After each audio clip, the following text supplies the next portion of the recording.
Sure. All right. Welcome to another episode of Drop Third Strike with myself, Terry Gant in Chicago, Illinois, and my podcast partner, Beth Davies Stofka in Denver, Colorado. And today we have a special guest. We have Jeff Paternostro. I don't know what city he's in. I'm going to assume somewhere in between Chicago and Denver because that would make the most sense. He's in St. Louis. I've just decided he's in St. Louis. He is a baseball writer for Baseball Prospectus. He has other titles as well. It sounds like he's the straw that stirs the drink over there in my mind, so I'm just going to go with that. All right? Now, let's just launch right into this thing. Let's all right, do it. Beth, you had a question, Beth. Yeah, I really did want to know if you thought that, just does Tony La Russa have an agent? And if so, does his agent need to spank him? Tony La Russa absolutely has an agent because I'm pretty sure that guy was thrilled when Jerry Reinsdorf made that phone call and was just like, yeah, screw everybody else that we might be thinking of hiring. We're going to hire Tony La Russa. I suspect he absolutely has an agent.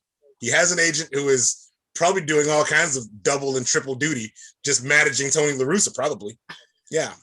And I'm going to say that he has a much bigger office than La Russa's. Well, I don't know. I think that Tony La Russa's agent, I'm guessing, is also the agent for several other managers. If we just put all the problematic baseball managers in one bundle and so they all get the same guy, and whoever Tony's agent is probably also the agent for all of these dudes who just kind of can't get out of their own way. You know? Yeah. Because if you're Tony La Russa, do you want something like young? You don't want Trevor Bauer's agent, right? Trevor Bauer's agent is this lady that he's known since college, who basically gets paid by the task she has to do. Mm-hmm. She's also she's the agent for God bless America. It's an outfielder, Cuban crazy guy. Yasiel Puig. She doesn't take a permit. She didn't take a percentage, right? She just, whatever task she needs to do, whatever he needs her to do, she charges for that thing. She bills hours, right? Uh-huh. And a lot of people in baseball don't use agents like that. And I think she's awesome. Yeah, she's great. I think so too. Yeah. So I absolutely believe he has an agent. I think he's probably the same agent for all the weirdos in baseball who were just like, oh man, how in the hell? Yeah. Why? But he takes his 20%, so he's thrilled. Yeah. Yes. Yeah, that'll work. Made me think about getting into the business. For a minute. Did you have a second question, Beth? I think you did. No, that was pretty much it. The first one is what's the deal with Tony La Russa's agent? Yeah. What's the deal with that? Yeah, and otherwise I'm so stoked to have Jeff here because this idea of changing the game is something we've been kicking around for quite some time. Let's change the game, Jeff. Yeah, let's change the game. I need your help. It's nice to have somebody who can really dig in on context for us and explore feasibility. Now, is Jeff aware, Beth, have you made Jeff aware of what my wacky idea is? I believe I have. Okay, great. Okay. My wacky idea, Legion of Fan, is I think that in order to, I want to increase African-American participation in baseball. The game is not marketed like the way it used to be marketed, basically not marketed at all unless you're already watching the game. And I have a theory that one thing that can be done to help increase African-American participation in the game is to make baseball more regionalized in terms of drawing talent from major geographic areas where African-Americans might be, but eliminating the draft, right? Drop the draft, take the draft right out of the equation, right? Because somehow in my brain, I have it that if we're going to compete by growing the game, we're going to compete with the NFL, we're going to compete with the NBA. One thing that we can't really do for young athletes in inner cities is say to them, well, we're going to draft you, but you won't be playing for 6 or 7 years, right? That's a thing that doesn't really appeal to them when they're seeing what people in other sports are doing right now, getting paid right now. But if they believe they've got the talent for it, I think that that's a thing, they think they have the talent, then what needs to happen is a way in which people from their communities can see people from those communities playing baseball, being homegrown talent, and coming up through a system that you just go, you're trying out to be in the system for your regional teams and staying local, right? And growing the game that way in large population centers with large African-American fan bases or like, population bases, I guess, whatever. Does this make any sense to you at all, Jeff? So this is actually, we can get to abolishing the draft, which I'm all for, but this actually is very similar to what European soccer and English soccer does in terms of their youth system. So they have tied branded youth level teams going down to like the under 12s, but we're really talking about under 18, 23. And if you're I'm a Sheffield Wednesday fan. So if you're in South Yorkshire, if you're in Sheffield and you're a good young player, you're going to come up through the youth system at one of the major Sheffield teams. That's just the way it is. That's where the clawing comes from. That's where they sort of cast their net. If you're a player in London, you're probably playing for Arsenal or Chelsea or whatever, but you're not playing for Newcastle. You're just not. Now that changes it past a certain point. If you don't offer them a contract, they can go elsewhere, and it sort of filters down from there. But the idea is, yes, there is this idea that you can have these sort of homegrown players that are local to the area that probably grew up fans of that team, right, or those teams in a lot of cases. And that does have, I think, some sort of regional value. And like soccer has even more of a new money problem than baseball does in a lot of ways. So that does get washed out. Like right. Allegedly because of the mob, let's say. Hypothetically because of the mob. Right. The idea here is that these are community clubs. These are rooted in their community. They are public trusts in a way we talk about. I mean, we do lip service to for American sports teams, and it's becoming more and more lip service in English and European soccer as well. But extra value in this. The real value, though, in eliminating the draft is you're eliminating the draft industrial complex, which is just wider than the draft day. Because the issue is, if you want to get in the run up to playing Major League Baseball, is its own issue. Like even the best college players generally don't go straight to the majors, even if some of them can. You're talking about at least a year. But if it's a year, that's no big deal. Right. But if you're an 18-year-old kid, let's use Kyler Murray, because Kyler Murray is a great example of this. It's an extreme example in a lot of ways. There aren't a lot of Kyler Murrays out there, but he was a top 10 pick of the Oakland Athletics. So he was guaranteed, I don't know what they actually signed him for, but it was like $3 or $4 million. It was not an insignificant amount of money. And they did it with the understanding that he was going to go play for Oklahoma his junior year. And then, or whatever, I think it was a redshirt junior, but he was baseball eligible. He wasn't NFL draft eligible. I'm sure in their minds, they expect him to go and have a good season, be a third round quality NFL pick, and he'd come and play baseball because he really did legitimately like playing baseball, and the economic leverage of the NFL wouldn't be as appealing to him. Of course, then he went out and won the Heisman Trophy. So sorry, that's the way it goes. But the reality of it is, even if he's a round pick, he was probably better off going to the NFL just because he would get more money immediately. Right. And more money faster. Immediately. I mean, he just extended for what, $100 million, and he would probably still be in a best case scenario playing AA baseball for $1,200 this year. If he were really a hot prospect, he might be in AAA by now, because I think he just finished did he finish his second or third NFL season? I guess third. Third. Season. Yeah. He might have made it to AAA by now. Yeah. So we haven't even discussed service time. Yeah, Murray was obviously a known quantity as a baseball player too, as a baseball prospect. It's very difficult to get drafted as a highly touted high school player.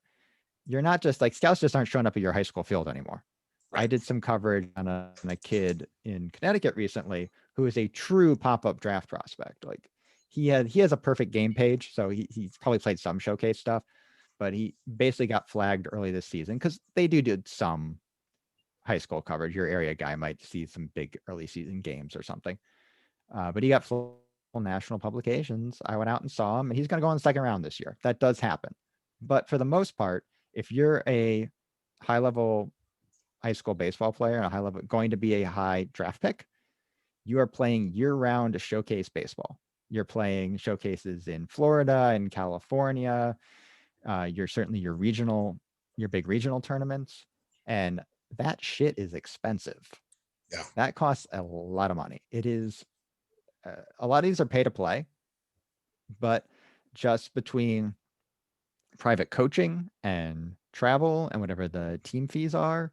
Like it's a lot. Like AAU basketball is not cheap. Playing high level soccer in the US is not cheap. Playing travel hockey is not cheap. But baseball is a huge time commitment and a huge financial commitment. And it would not be as big a deal if there were other ways for players that didn't have this opportunity, these means, or wanted to play other sports is the thing. Yeah. It's early specialization as well to get noticed by amateur scouts. But we've seen teams are cutting back scouting departments for monetary reasons. And they're doing things like the college draft league that's going on in the Northeast right now. There's other college wood bat leagues that they've sort of repurposed some of the old low-level minor leagues to do. MLB running a combine or larger high school showcases too. So that's going to be the barrier to entry. And scouts are just going to go to these because you can just go there and see 150 interesting draft prospects at once and get all your work done instead of traveling from whatever. I saw this kid in Manchester, Connecticut, and then driving down to Jersey to catch, Solamento and Chase Petty, who is one of the big these prep prospects, and then flying down to South Carolina on the weekend to see Clemson play or whatever. I mean, that's kind of an extreme example of coverage, but at this time of year, that's what your national cross-checker is doing.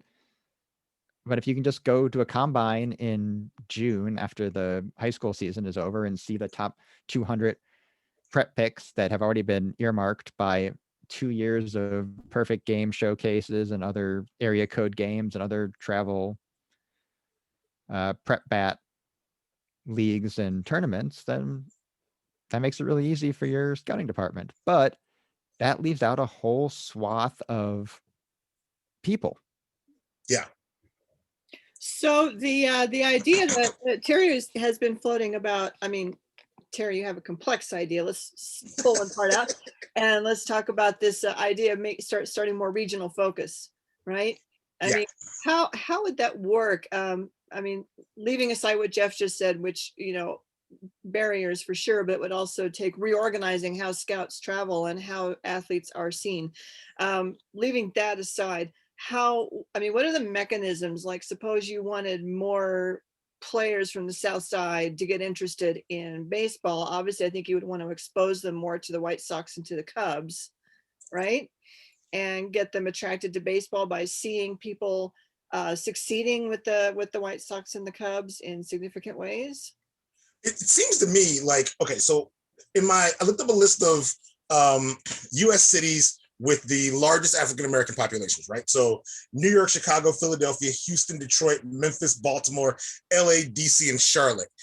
In my mind, if each of the major league teams in these regions had minor league teams within no further away than, say, 3 hours drive, right? You could get kids to see baseball in a relatively short distance from wherever they happen to be, right?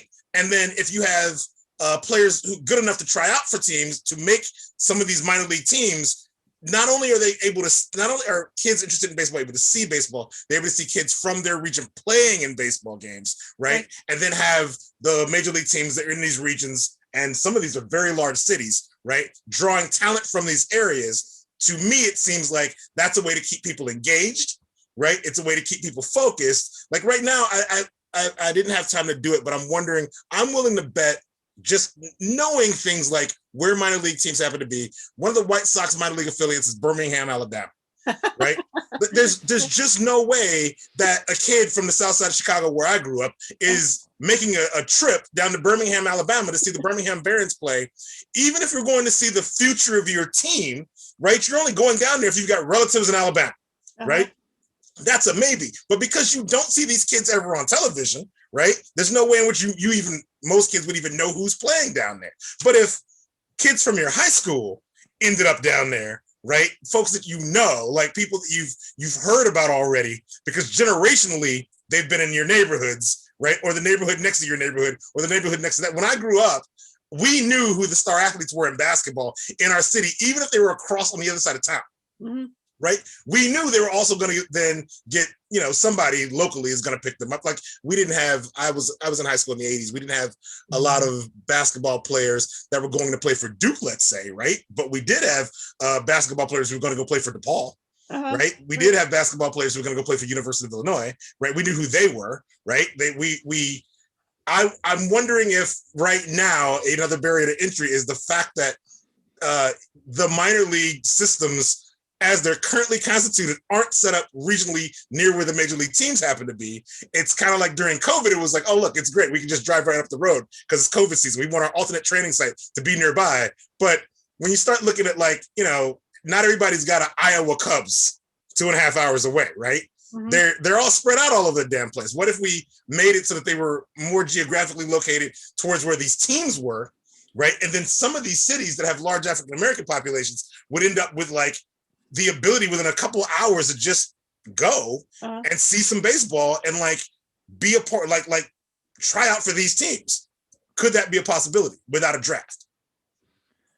So the minor league baseball system, sort of the affiliated system, is very much an artifact of the sort of the 1950s and the 1960s when Branch Rickey had the idea of having essentially affiliated teams that he could stash extra players at. Yeah. And these were existent minor leagues, but existent baseball leagues at the time. Like the PCL was the PCL. A league, yeah. There was no West Coast baseball. This was the best baseball you could see if you lived in San Diego at the time. And that they never, teams moved around since then, but the basic league structure has more or less stayed intact. And teams do try to move things closer. Baltimore Orioles have all their affiliates within 2 hours or so of them.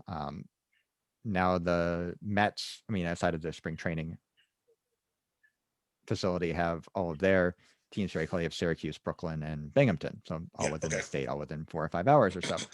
But it's hard to do. If you're the White Sox, it's very difficult to find 4 Chicago or even Midwest area affiliates based on where the different levels and leagues are. It's not something that's feasible within the construct of sort of affiliated baseball at this point. And one of the arguments for reorganizing the minors, I don't think it was the driving one by any stretch, but one of the stated reasons Major League Baseball wanted to do this was to try to make the travel less onerous on the individual players, because if you're playing in the South Atlantic League for the Rome Braves and have to go up to Lakewood, New Jersey to play the Blue, a very unpleasant bus ride. That is not a fun throwaway bus ride.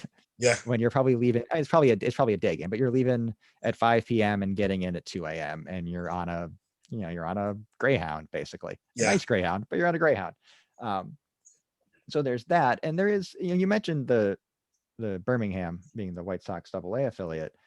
There's probably White Sox fans in Birmingham because they grew up watching the Birmingham Barons, who have been a White Sox affiliate forever. And there's sort of add-on marketing value for Major League Baseball in that way, because they're not going to put a Major League team in Birmingham. Right. So the idea is how wide can you get the experience of watching live baseball to people? Because I think a point I definitely want to pull out of there is watching live baseball is a very important, I think, formative experience for wanting to play baseball or just being interested in baseball generally. It is a much better TV product than it used to be. When you watch it live, and this certainly happened to me as a kid. I write about minor league baseball and prospects because I grew up watching the New Red Sox at Beehive Field in New Britain, Connecticut. And just the experience of doing that made me fall in love with the game, want to play the game, certainly. Okay, Legion of Fan, I'm going to break in right here just to make a correction. It is now very possible that Jeff does not live in between Chicago and Denver. I do. I'm just outside of Hartford, Connecticut.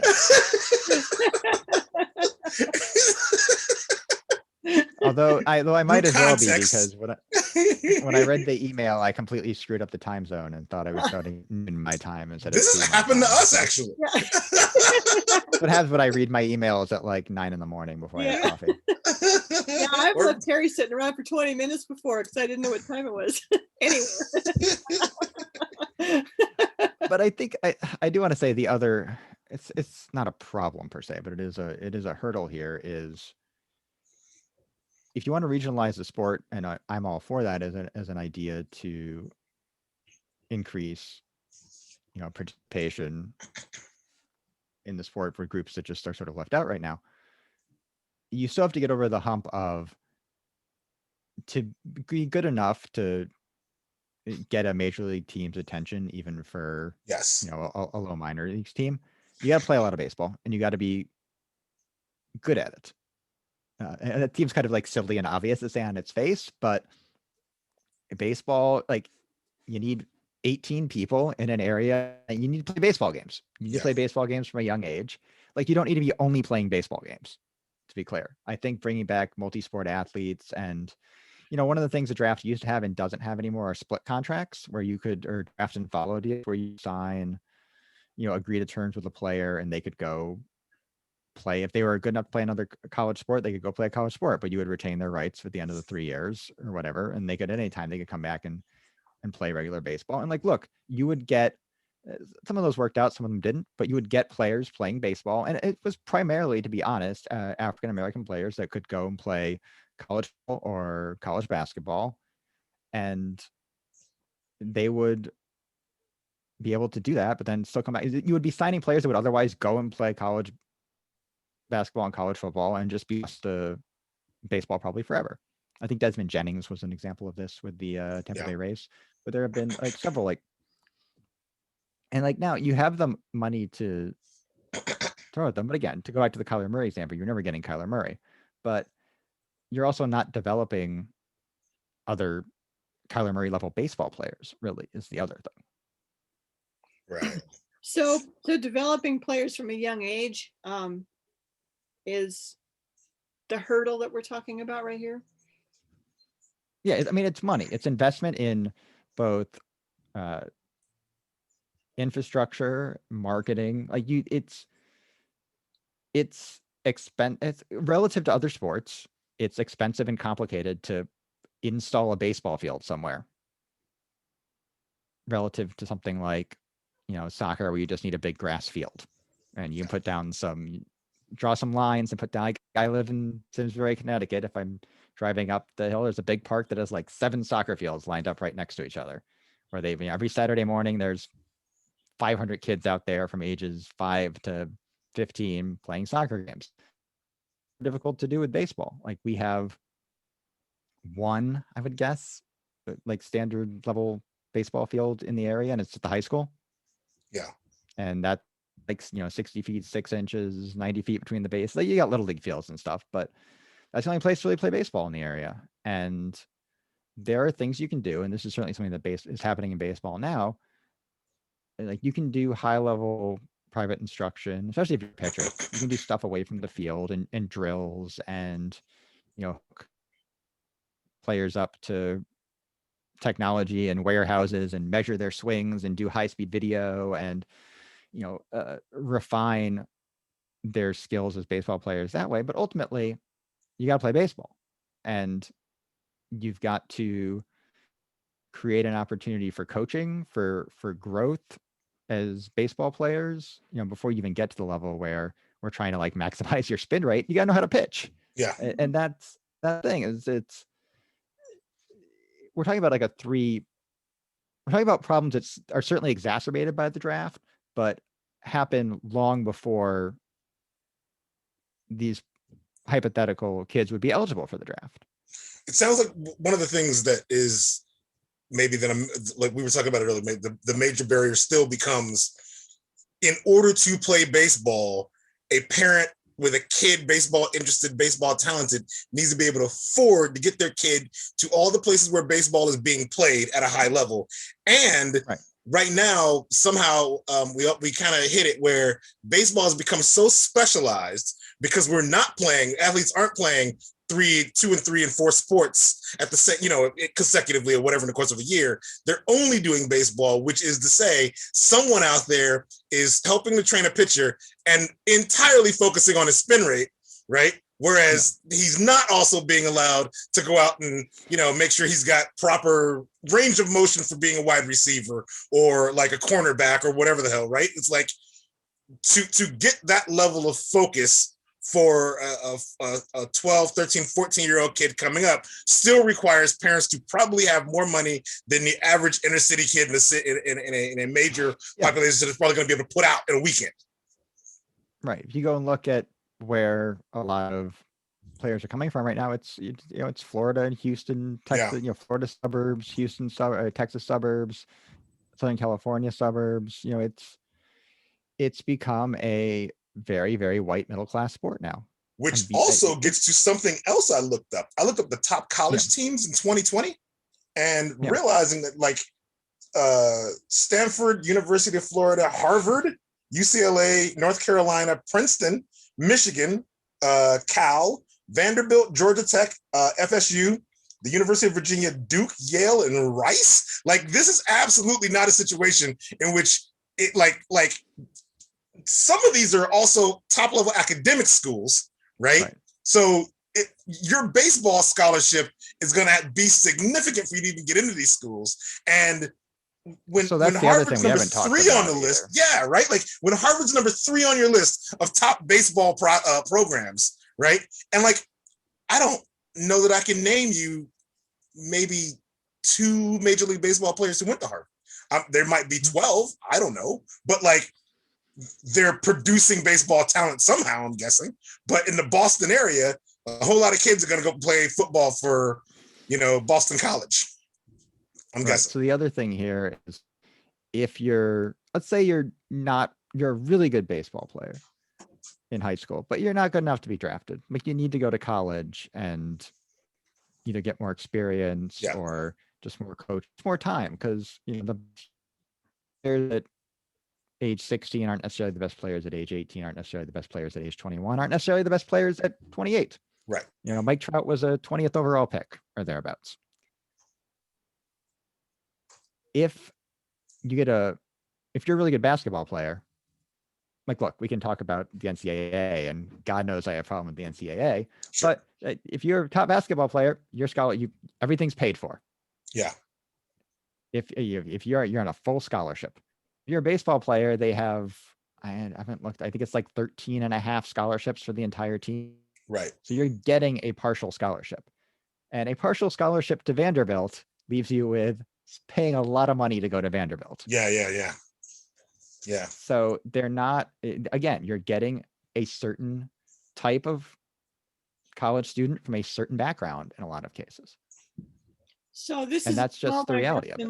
But this is a very small digression, and I want to get back on track, but I do want to ask about this. Having been a professor at a university, not a top one, I was a professor at Valparaiso University, but they did have a baseball team, and I had students in my classes who were on baseball scholarships, and they were white, and they would get very frustrated with me because I expected them to come to class. And that's at Valpo. Yeah, it's at Valpo. Yeah. And just at Valpo, right? And this is kind of a frustrating thing. I also had students who were there for the basketball team. I had students who were on the basketball team. Varying reactions to the requirement of going to class from those guys. But the baseball players would really get upset with me, which made me kind of think at the time that the baseball players really needed to just be doing nothing but if they were going to get ahead. This is what Jeff was talking about, the time on task required here. Right. So baseball scholarships really aren't an answer. And baseball, the college baseball schedule is weird too. It's a lot of weekend series. So it's usually Friday through Sunday with one weekday local game. So you'll play a local team on a Tuesday or something, but you're playing your conference and your bigger matchups Friday to Sunday. So it shouldn't be an issue going to class, you'd think, compared to basketball, which is a lot more travel and a much more of an irregular schedule. So I don't know exactly what was going on there. I wouldn't want to speculate, but I think there is the idea that the kind of high level baseball player you're getting now has been specialized in the sport. I'll tell you, I had a friend of mine ask the other day if I knew anyone that could do specialized instruction for a 9-year-old for hitting and fielding. Yeah. I mean, like, look, you want to get them private coaching, that's fine. But it does start at my old job, was a coach or an assistant coach for an under 8 travel team Connecticut, which, I mean, whatever. If I start digressing about youth baseball, we're going to be here for hours, and we don't need that. But I will just make the point that they were like doing exit velocities on these kids at tryouts at like 8. So there's a whole sort of cottage industry at the Olympics around. Yeah, there's a whole cottage industry around youth and high-level amateur baseball now. There just is. There's a lot of money to be made by a lot of people, both on the organizing and playing showcase and tournament side, on the technology side, on the production side, and it all feeds up into this ecosystem where if you're looking at the top draft prospects this year, they've been known quantities. Even the prep bats, let alone the college players, have been known. Like one of the best college pitchers in baseball is Jack Leiter, who is Al Leiter's kid. Al Leiter's son, yeah. And was a known prep. I watched him pitch in high school. He was drafted coming out of high school. He was never really going to sign because he was going to just to go for pitching development. He's going to go in the top 5 or 10 picks of this draft. Yeah. Like everybody knows it. Everyone's already known him for years. We already kind of know who the first overall pick is going to be next year. It's going to be Elijah Green. So I mean, things can change. It's like he's a borderline generational talent. So this is something that, and again, Elijah Green's been a known player on the prep showcase circuit for years at this point. So, and again, some of this is self-fulfilling prophecy. When you set up this system where you can only see a certain amount of players year over year, you're going to naturally gravitate to those players as they get better. Evan Carter, who was the second round pick of the Rangers last year, and is a really good, literally when he was drafted on the television broadcast, nobody knew who he was. And it took me a hot minute to track down someone that had even seen him. He's out of the Tri-Cities area of Eastern Tennessee, Johnson City. Actually, an area I used to go to a fair bit back when the Appalachian League was a thing that existed. I guess it still exists, but existed as a minor league, an affiliated minor league. And he said in an interview after, like, oh, he had a commitment to Duke, I think. So he had a college commitment. He wasn't a completely unknown factor. But when he was sort of asked, like, why didn't anyone know who you are when you went in the second round? He said, well, I couldn't afford to play a lot of the showcase stuff. Like I couldn't go to like perfect game showcases. So unless you were a scout doing area coverage, you wouldn't have seen me. And he's a really good prospect. He's the second youngest player in full season ball right now at 18. And he's hitting. He looks great for down east. You know, he's a top prospect. He looks every bit of the second round pick that he was, probably even better than that. But probably some teams literally did not know who he was because he would not have been seen in the places where they see guys. Yeah. In the NBA, this is similar to it sounds like it's similar to the Ja Morant story, right? Like Ja Morant grew up in the same region as Zion Williamson, but Zion Williamson's commanding all this attention when they're both coming up at the same time, and all the attention's on him, and Ja Morant just couldn't, whenever people were watching, he couldn't distinguish himself enough, right, to get invited to the extra places to play in front of people. And the only reason Ja Morant got noticed in order to get a college scholarship is because at one camp they played like a weekend or something, and I guess the guy running the camp said he read a list of names and was like, everybody whose name I just read, you go to Gym A, everybody else goes to Gym B, and all the important college scouts went to Gym A, and everyone else was just stuck in Gym B, and Ja Morant was in Gym B, and one guy happened to go buy like a bag of chips or something and just peek into Gym B and was like, who the hell's that kid, right? And that's how he got to Murray State, like, because clearly if the scouts from Duke and all the big power programs all went to Gym A, that's clearly where we need to be. That must be who we need to be watching. But someone's over in Gym B who's going to wow you if you give him a chance. And this kid couldn't get to all these places. So therefore, he's taking the first deal he gets. No one else knows who he is because, he can't. This makes sense. So there's what also if we, the idea that... Go ahead, Jeff. But there's also the idea, just to jump off that point for a second, that, and this is certainly changing. This is a fairly recent change in baseball. It's the idea is no longer that you just need to identify the talent. Like, it's not magic. Like, you watch these guys play, you pick the best one, you wait 3 years, and then they just are what they are. There's we have a saying in the Baseball Prospectus prospect team: development is not linear. Okay. You like, guys are like, predicting future Major League Baseball performance is hard. It's extremely hard. It's technically my job, and I can tell you, it's very difficult because little changes have big effects. Like, yes, obviously you want to identify the best talent at any point in time, so that gives you the higher starting level. But it's, you get into a situation where you're making decisions. Like, scouting is a large based on comps. Like, this guy looks like this guy or reminds me of this guy.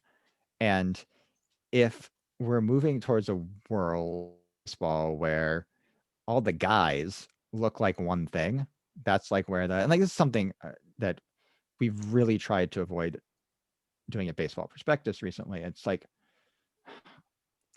Marcus Stroman makes this point on Twitter a lot. Like, every black starting pitcher gets comped to him. Yes. Because there just aren't that. So like, Sterling Sharp was one of them. He was a Marlins. I think he's a Marlins. He's a Nats prospect that got Rule 5 by the Marlins and then returned to the Nats. And Sterling Sharp is like 6'4", sinker baller. And Marcus Stroman's like 5'8". Right. But because they're both African American, like, the scout brain tells you to comp one to the other, because that's just, and he's also not a big fat guy, so we can't count him as CC Sabathia. Right. So it's not even that it's like a physical comp per se. They don't look anything alike. Right. But they, to certain scouts, they look alike. Yes. But you have more and more, Joe Adele made this point very, very eloquently for The Athletic or the Players Tribune, or an interview he did recently, where he said, like, everybody's talked about, like, my like raw athletic skills and stuff. And like I'm a really good hitter. Like, I can hit, like, and he did, look, he struggled in the majors hitting, but as a 19-year-old, blitz 3 levels of the minors, like, you don't do that unless you can hit. Joe Adele also making his pro debut during COVID season, which is less than ideal. Yeah. Right. You're not, but they look at Joe Adele and they see, like, you'll hear like football athleticism and stuff like that, which is a very, very coded term. Yeah. And you see that a lot with African American players, especially, where they don't get credit for being like as good at like sort of the scouting soft skill things. Yeah.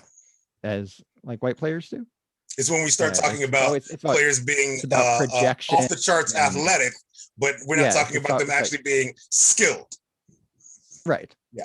Like Joe Adele can hit the main job is hit a baseball. Joe Adele, look, he can hit it far, but he was look, it hasn't entirely clicked for him yet in the upper levels, but he was a very advanced age, and that just doesn't get said nearly as much about black players as about white players. Yeah. Or Latino players for that matter. Yeah, there's gonna be a lot of Latino players compared to like other Latino players that in the end their game may be nothing like. Yeah. Yep. I'm still mad about the time that I read somewhere when Alex Gordon was coming up that he was the next David Wright. And my brain as a fantasy baseball player was like, holy shit, I gotta have this guy, right? Yep. And it turns out, no, he's not David Wright. He's Alex Gordon, like as a career, all right, that's a good career there. His skill set, fine skill set, The way to explain it, and I've talked to some younger scouts about this, and they basically frame it as, what does this guy look like as a good major leaguer? What does he do well? It's not like is he? It's like, what does he do well? What are skills? And like that doesn't get around it as well as you'd like, but you're never going to remove that sort of idea of projection from the vernacular of scouting, because that's the game, right? These guys aren't major leaguers now. They're just not. Yeah. And you take the best 18-year-old or even the best college kid, like, he's just not, drop him in the majors, it's not going to go well for him. So you are kind of like not wish casting, but you are imagining what it's going to look like, and your frame of reference is going to be current major leaguers, because that's what you're trying to project. But it does get in these sort of it's going to be very sort of insidious ideas that I think affect the way, again, certain types of high school players or college players are going to be viewed versus others. And that sort of, we're talking about the draft, we're also talking about the larger scouting complex at large, because it's sort of, where do these players filter off to? What buckets do they end up in the minds of Major League Baseball teams? And eliminating the draft will help with access, but it's still, where's are you going to target doesn't change. It just changes the method in which you are acquiring them, I guess. Right. Yeah. So, and since my focus is also, I'm trying to make it so that the game, therefore, is more interesting.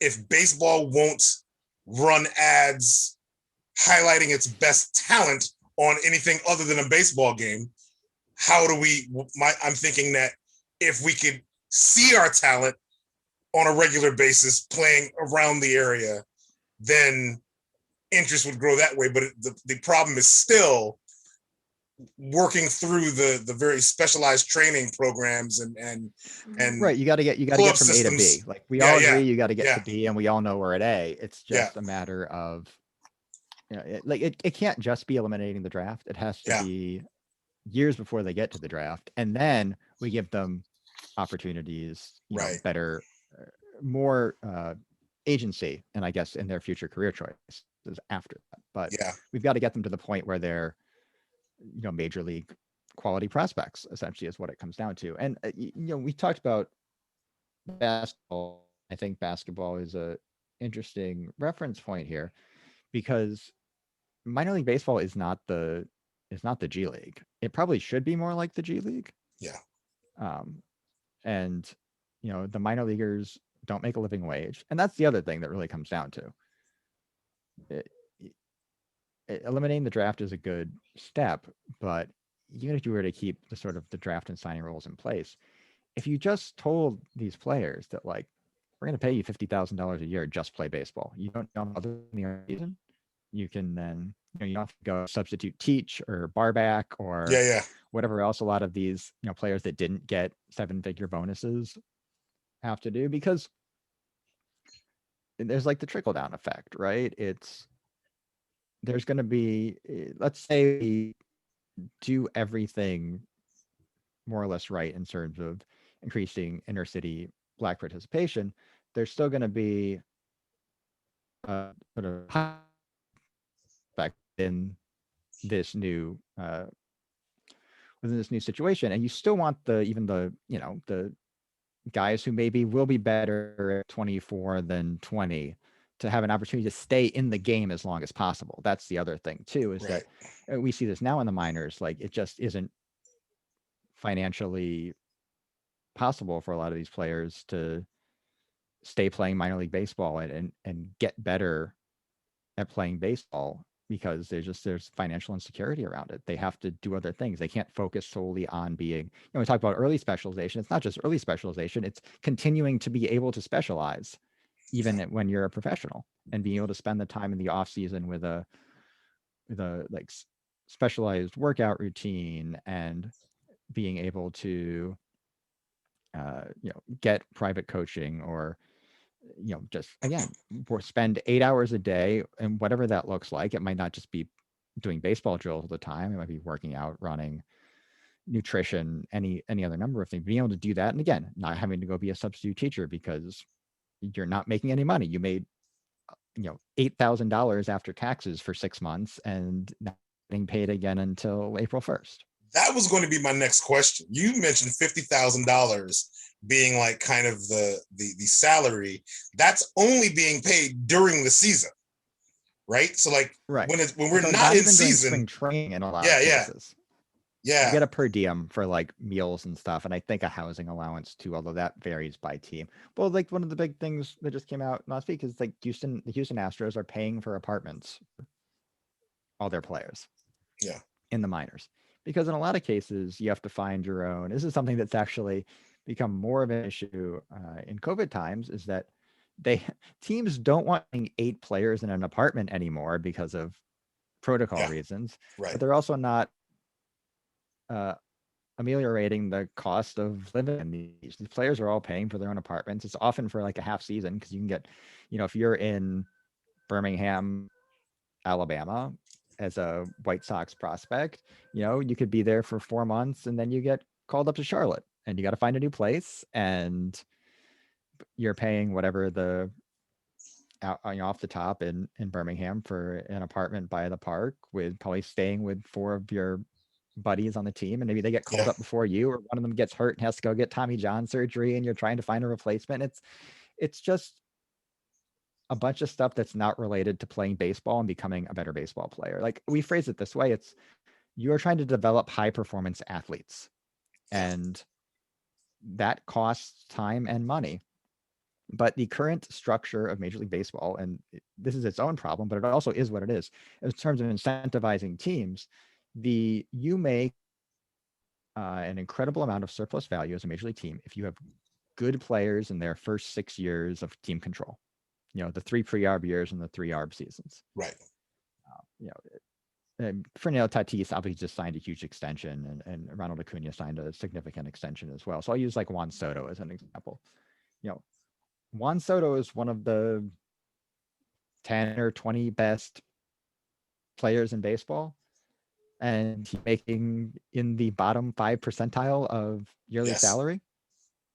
And that's its own problem.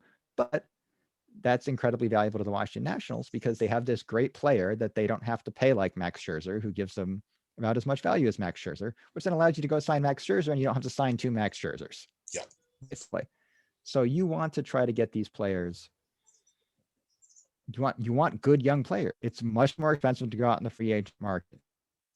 You even want like okay young players. You have an okay young player, an average major leaguer. That's something you have to go out and pay money for. And this is incredibly reductive, and they should be doing this anyway because it's the right thing to do. But it's also good business to understand that. Some teams do more than others, but as myself and Jarrett Seidler, another senior member of our prospect team, has pointed out, the general like housing, travel, food and nutrition, strength and conditioning programs for an average major league organization, and this has been getting better over the last 10 years especially, but even so, it's not even really as good as a mid-level SEC football team.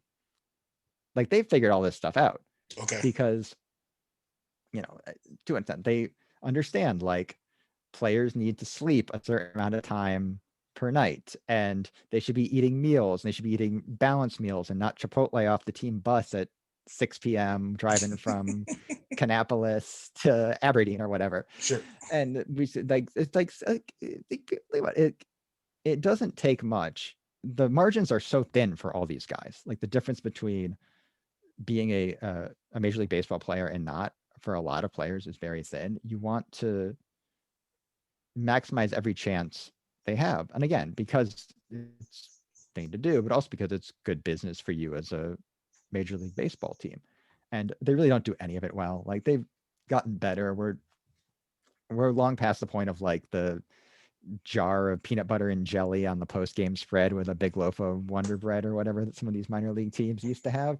Like, sure. A lot of teams travel with their own nutritionists now, and we understand nutrition and sleep science and strength and conditioning a lot better than we used to, in terms of maximizing baseball playing and baseball playing skills. But it's still very kind of like penny wise and pound foolish, especially at these lower levels, because you don't, and it's going to get better and it's going to get worse.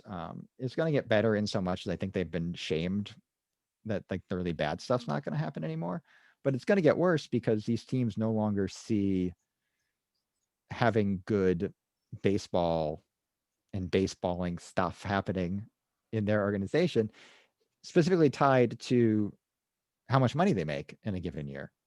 Like, they have so much fixed income. Craig Goldstein, our editor-in-chief, has made this point on his podcast before.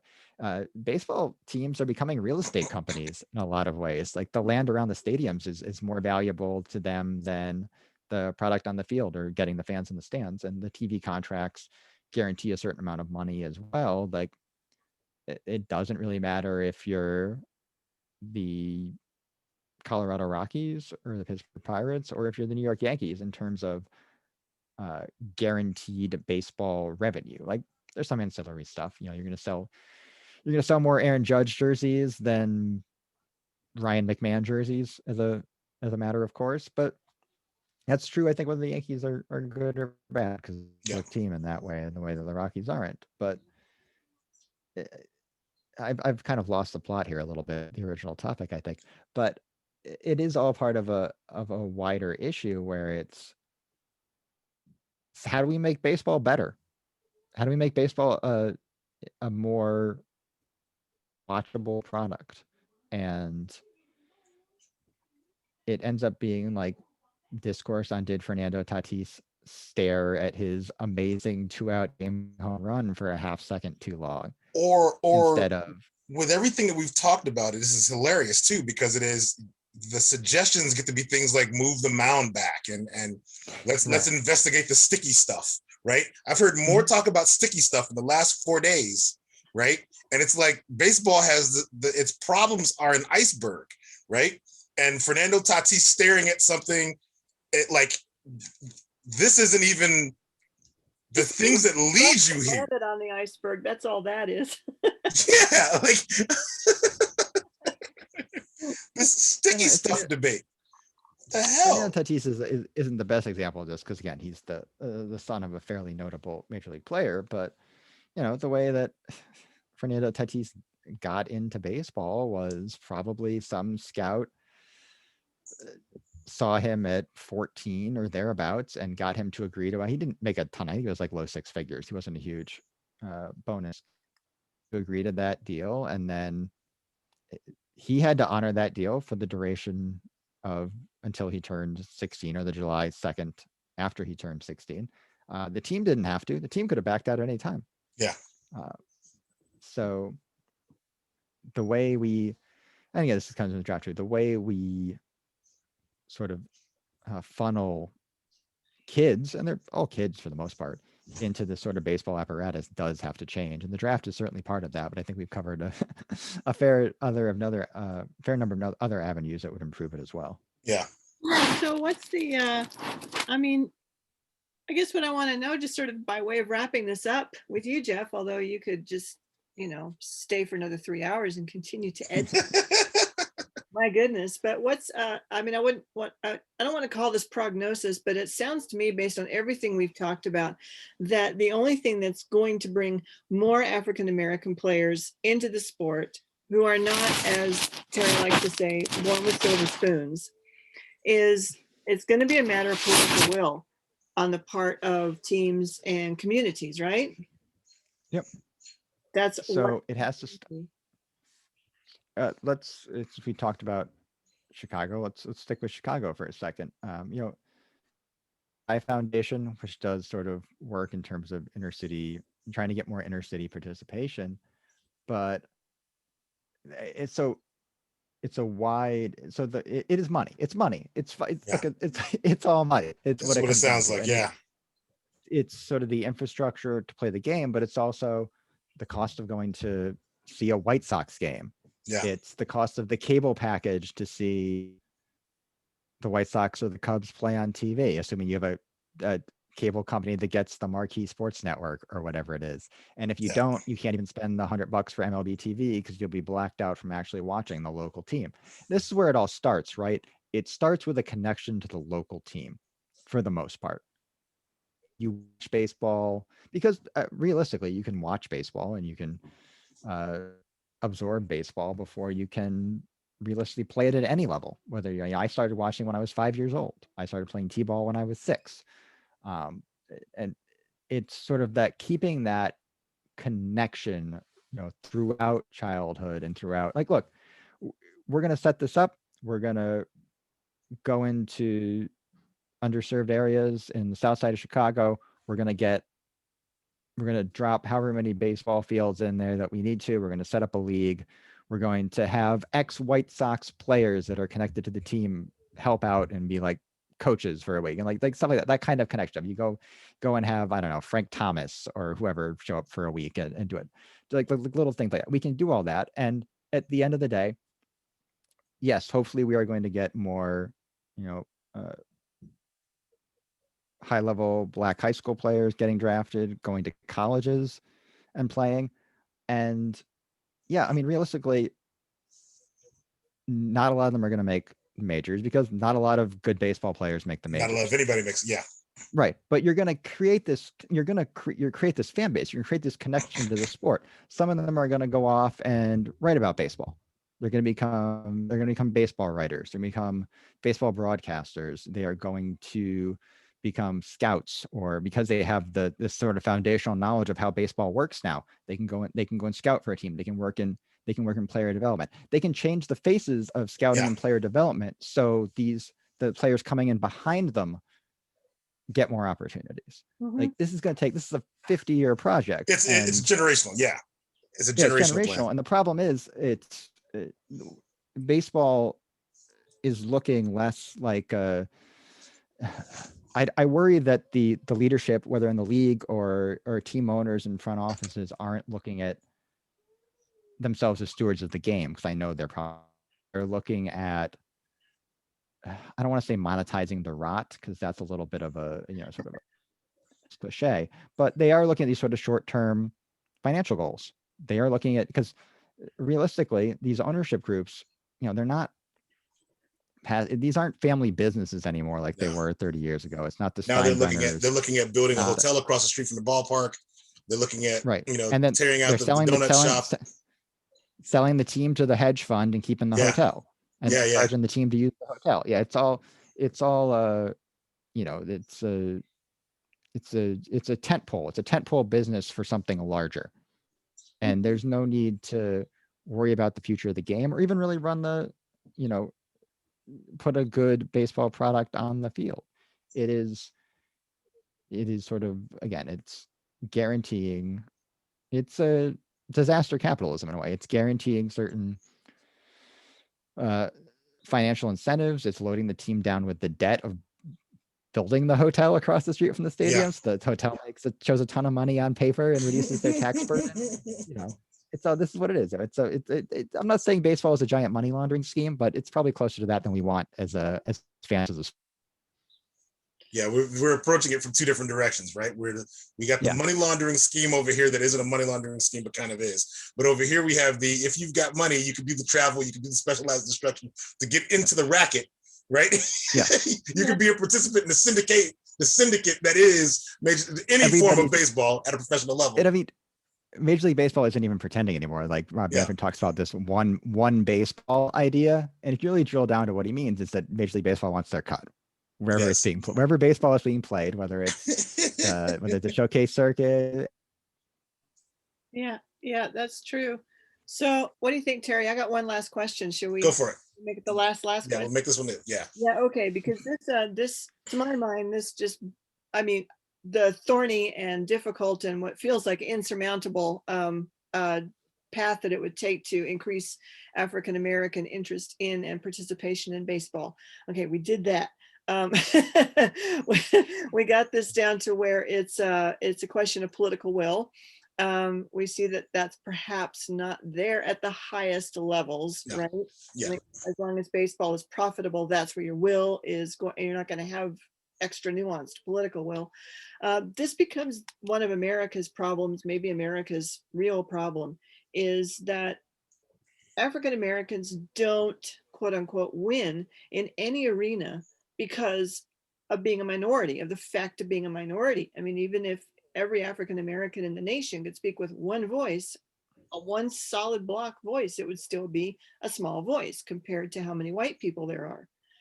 So it seems to me to be necessary in every possible way for white people to take this in hand, to be the ones with the political will to make these changes. It seems to me, Jeff, that you and I would be willing to do that. How are people like that found in baseball? at any level? I don't know. I can't speak for the league office as a whole. I can't speak for front office as a whole. I can just, it seems fairly clear on its face that what they're willing to do is pay lip service to it and spend a certain amount of money on it every year for whatever. They're very proud of Jackie Robinson Day. Yeah, they can trump their inroads in this area, but they don't actually want to do, like, again, it's because it comes, and this is true of African American participation in baseball. This is true of minor league baseball in general. This is true of the salaries they pay for the best players on the field. They view it as a cost center. It's money that they spend that they get a nebulous rate of return on. And that's ultimately going to be the sticking point here. It's, you can donate as much of his time and money and it's great. Like, I love Curtis Granderson, to be clear. And I think what he's doing in there is great, but you need hundreds of Curtis. You need another 150 Curtis Grandersons, to make a dent into what Major League Baseball could do with one swipe of a pen, basically. Well, we're not going to get the swipe of a pen, but I think what we need is 150 white Curtis Grandersons. That's what we need. Yeah. I mean, there are certainly white players that speak on this issue and speak well on it, but again, it's not the problem we didn't even really get to, which is part and parcel of this, is the sort of the biggest hypothetical counterbalancing force to whatever the league wants to do is the players union. And the players union essentially has spent most of the last really since the 94 strike, I guess, in this current era of labor peace, bargaining away the rights of non-members because they don't want to give up because they can do that. We have hard draft slotting. It's because the players union gave the league hard draft slotting in exchange for, I think, an extra day off after the All-Star break. And they were willing to give that away because it did not affect any current members of the player. Yeah. But they were able, that shouldn't even on the table, by the way, is because draft compensation is part of free agency. So the idea of compensatory picks and stuff like that, that's the only reason they can even do that. Now, that's a labor lawyer, to be clear. I think even that's a little bit dicey in terms of labor law, but nobody on either side really wants to push it. And despite, I think, a very important sort of grassroots movement towards minor leaguers' rights and unionizing the minors, they don't really have the financial wherewithal to stick it to the league or the players union or baseball as a whole in the courts and get a decision on that one way or the other. And again, it's courts tend to stay out of my understanding, again, not a labor lawyer, courts tend to stay out of the rightfully collectively bargained stuff like this. It came up with the NBA draft age a few years ago, but it's just there's not a lot of will on any side to specifically challenge things like that. But, and again, it's an easy thing for the players to give away without having to give away anything out of the suite of issues that actually affect the main union membership, which for the most part are veteran players. Yeah. All right. So we will remain the voices crying in the wilderness. I know this seems like kind of maybe a bleak prognosis, but I also think that as long as people like me are waking up to what not only what the problems are, but really seeing that there are things that need to be done, which means that we can do them. I mean, maybe it takes time, I don't know, but we can do something. I think it's like Jeff said, is that recognizing it now. Like when I was a kid, it's funny when we talk about advanced and extra prep. I didn't grow up in the poorest of neighborhoods, but I didn't grow up in the best of neighborhoods. And to me, extra prep was me watching the baseball bunch early on a Saturday morning, right? Our coaches could give us instruction, but then my access to what major leaguers were saying was the proper way to do a thing was things I saw on television involving baseball that weren't baseball games, right? Like I had two VHS tapes of like pitching for kids and fielding for kids that the yeah, Mets put yeah. out in like 1987 or something. I think they're still in my parents' basement somewhere. Like that's what I had. Showing Kevin Elster how to do like a proper like tag at second base and things like that. Yeah. Well, we all Yeah. like the Tom Amansky videos have obviously been kind of a bit of a cultural touch point and long running sort of baseball Twitter too. Sort of the idea of these. But it goes from that to videos. being like a thing where you gotta be middle class to upper middle class to keep your kid involved. Yeah. Right. And then the dedication that is required, not just in terms of time, but cash, right? To keep your kid in front of any instructors to be able to play baseball year round is an impossibility without reducing the cost. Yes. Right. Without reducing the cost, and to be able to how to play baseball year round locally is next to impossible if you live in the northern half of the United States. Right. Just you're not going to play baseball 365 days a year in Minnesota. Right. Outside. It's not going to happen. Right. It's not going to happen in Chicago. You know, like this is you need to be able to travel to warm weather states, right, to be seen. And this is another barrier to entry.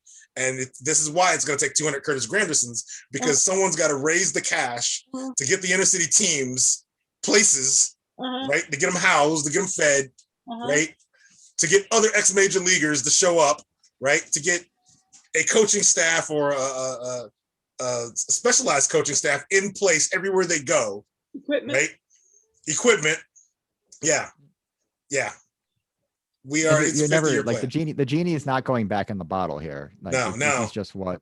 This is what baseball is now, in the like sort of the developmental and high level amateur level. Like, because for sure, some parents who got a chance of getting their kid onto Yale's baseball team or who are doing all this, the baseball equivalent of AAU travel, they don't want to give anything up. Right? Their kids got a shot now. Yeah, right? They're not giving anything up here.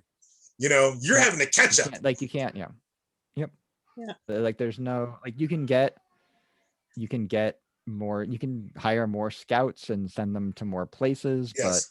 But you know, ultimately, if they look at the kid that's been playing high level baseball since he was 13 and he's going to be ahead at 18 when this decision is made whether or not to draft him or whether or not to sign. Like that's just the reality of it. And if you're a scout, you're gonna like you don't want to sign the risky kid that you think is like the diamond in the rough or whatever. You're gonna sign the kid that's like, well, if he doesn't work out, you can point to, well, look what he did in high school. Look at what his track man dad is. Like, he got hurt, it happens, whatever. But like I made the right call here.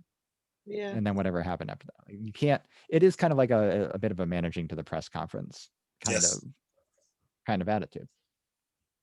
And I get it from the scout's point of view, because the scout, you know, if you look at how much scouting has contracted over the last few years, like, you know, their jobs are on the line in a lot of cases if they're making the wrong decisions. And even if they're making the right decisions and teams just decide they want to hire a 25-year-old to watch baseball on video and cross-reference it with TrackMan outputs. Which, look, that's valuable information, but again, you're Terry, limiting that's the answer. The access. It won't take equipment, facilities, travel, nothing. What we do is we make sure that African-American kids in the inner cities get exposure to 25-year-old African-American people who are running the numbers and watching baseball on TV, and they say, hey, that's a career for me, man. So I just need to learn some math and that's set. You know, you're not entirely wrong. Like, there is something to be said for building an advanced training facility that will teach the skills that, you know what I mean? Like okay, we can't travel everywhere, but we can do the training here. And in fact, I know a guy. Okay, all right. I think I know who our next guest is going to be. Okay. Well, here's the other thing too. You can, weirdly enough, the way baseball works now, and I'm very ambivalent about it. The answer might not be building 20 baseball fields on the south side of Chicago. It might be finding one warehouse, and I'm sure there's a lot of warehouses that aren't being used right now, and putting a high level research and development facility there. This is exactly where I think I know where our next guest is coming from. I know a guy. So it's like if you find a 15-year-old African-American kid that's played baseball for a little bit and you throw him on the Rapsodo, and all of a sudden teams realize he has naturally has 2,400 RPMs on his fastball, they're not really going to care if he is doing the show anymore. No, they'll come see him. Yeah. You can send them the printout. That's what a lot of players do. That's what they want. Send the team the printout. Yeah. Fax that over. Yeah. Well, I think we've really, we've created at least two useful and very promising paths forward here that can happen both at the same time, 3 at the same time, right? Yeah, I think so. Training facility, keeping our voices loud, those are all things we can do. That's 3 things. Yeah. Well, Jeff, I think this has been a fantastic discussion. Thank you for your time and your knowledge. You're passionate about this thing. I think that baseball in the great state of wherever the hell you live is better off for having you involved in it, right? Thank you for all of this. This is great. We don't get a lot of guests on this podcast, but when we do, our guests they're fire. They bring fire. I like it. That's true. That's awesome. We only get the best. Only the best. Yeah. So thanks so much, Jeff. This was absolutely terrific. Just to summarize for Legion of Fan, this is a very difficult situation, and we use this term, Jeff. We use Legion of Fan to discuss our listenership or viewership, because we know it's still in double digits probably. We might have triple digits, maybe we might be at triple digits, but that's our goal. We want 100 listeners, 100 subscribers. So we refer to them as the Legion of Fan. The Legion of Fan, exactly. Singular. So this has been a great conversation about what is and is not possible, hurdles, barriers, difficulties, political will, and some ways forward that are actually feasible and things that we can spearhead, advocate for, speak up for, and probably make happen. I really think so. So let's remember that. I'll summarize in the show notes for those of you who don't want to listen all the way through. And meanwhile, to make all of this work, you need to turn into the love. Absolutely. Turn into the love, everybody. Yeah.